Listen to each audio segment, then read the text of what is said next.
All right, so let's do an optimization problem. This one is a little bit abstract. It's not particularly real world, but I am going to show you how to apply the steps that I recommended in the previous video to this optimization problem.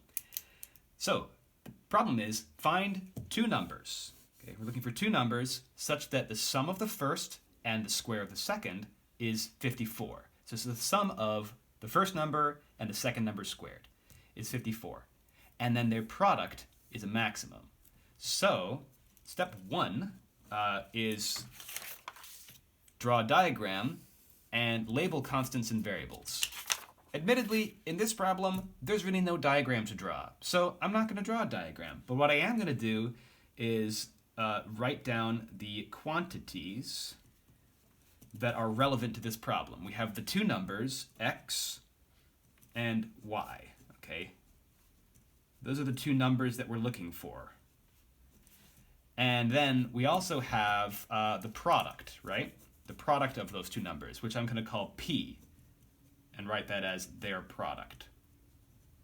Okay, so in this step one, there's no diagram to draw, but there are some variables to establish. Right? We've got x and y, which is the two numbers, and P, which is their product. So step two, primary equation.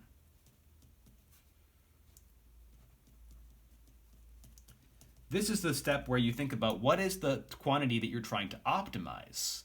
Well, in this case, it is their product. Okay, their product right here is the quantity you want to optimize, because the problem says find these numbers such that blah, blah, blah, blah, blah, and their product is a maximum. Okay, right here. That's the part that tells you what we're optimizing.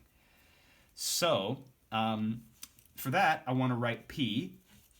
I want an equation where I get P somehow in terms of the other variables. Now this is a super basic one because the product is just the two variables multiplied together, right? That's literally what product means. But in other problems, like in the first one we did earlier, it was here's the volume, or so let's get the volume in terms of x and h, right? And so you had to figure out how to combine the variables in some way to get your thing. So you might have to look up an equation, you might have to look up an equation for volume or surface area, or just take something given from the problem, whatever. So we got our primary equation.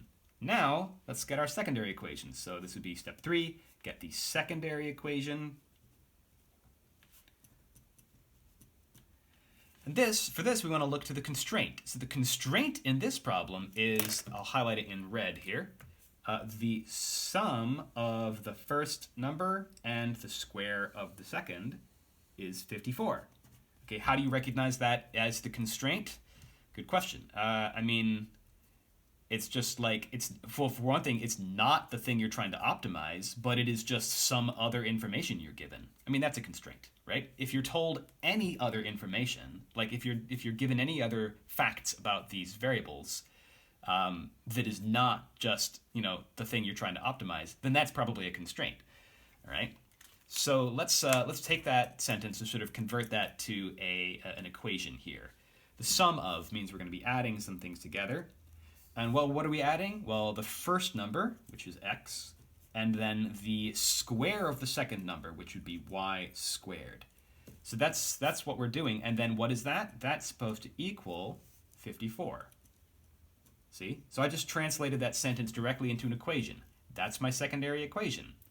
So now, in step four, now I'm going to go ahead and take my secondary equation. I'll pull the steps back here. And step four is take the secondary equation and solve it for a variable. Do a substitution into the primary equation, and that will eliminate that variable. So the easiest thing to do here, we kind of have a choice. We can solve this for x or we can solve this for y. Because in the end, we're going to try to figure out what x and y are, both of them. So which one we eliminate doesn't matter.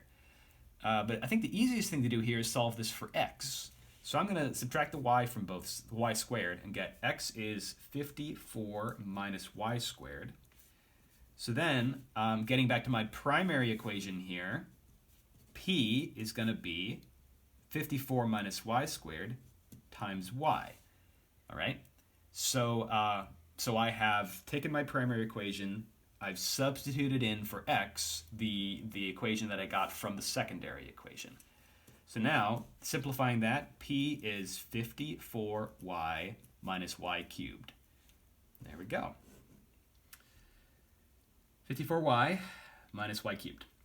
So, now that is my function. P is a function of y. In step 5, we're going to identify the domain. Okay, domain.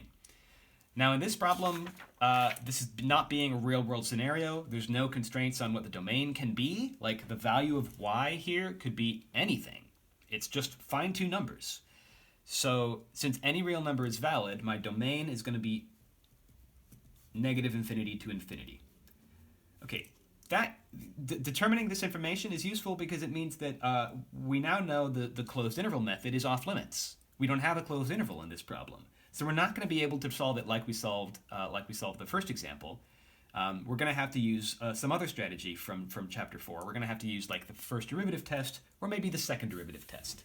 Let's cross that bridge when we come to it.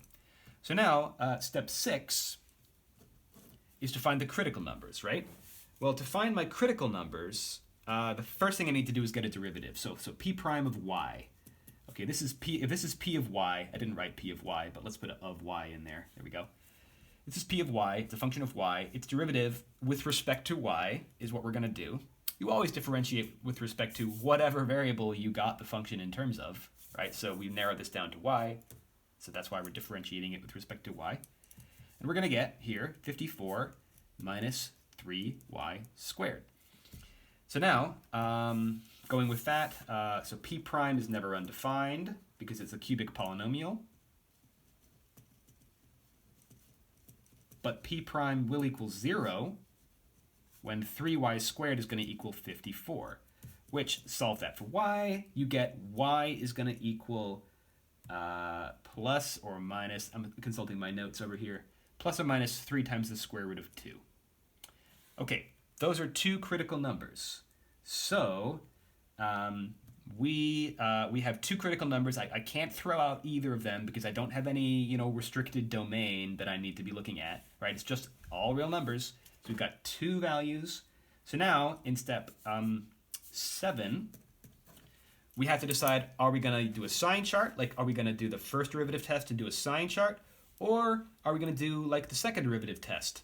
In this example, I think it's pretty convenient to just take another derivative and do the second derivative test. So let's look back at p prime. There's p prime. Let's take a second derivative, p double prime. That's just going to be 0 for the derivative of 54. And then the derivative of negative 3y squared is going to be negative 6y. So all I need to do is take my two critical numbers, plus or minus 3 times the square root of 2, and evaluate the second derivative at those values and determine if it's positive or negative for concave up or concave down. So what am I going to get? Let's see. If I do p double prime of negative 3 times the square root of 2, that's going to be negative 6 times negative 3 times the square root of 2, which shakes out to positive 18 times the square root of 2. Positive, therefore concave up, right? Positive second derivative means concave up, and so therefore that critical number where we had a 0, where the derivative equaled 0, that must be right there a minimum. Okay, that's not what we're looking for, is it? P prime, what we're looking for is when the product is a maximum, right? So we don't want that critical number. Instead, let's check the other critical number. Positive 3 times the square root of 2, if we stick that in, we get negative 6 times positive 3 square root of 2. Oops. And that pans out to negative 18 root 2. Being negative means concave down. And therefore that critical number with the horizontal tangent must be a maximum. That is what we're looking for. So now we can conclude. Conclusion. Product is maximized when the y value is positive 3 times the square root of 2, and the x value is going to be, well, what?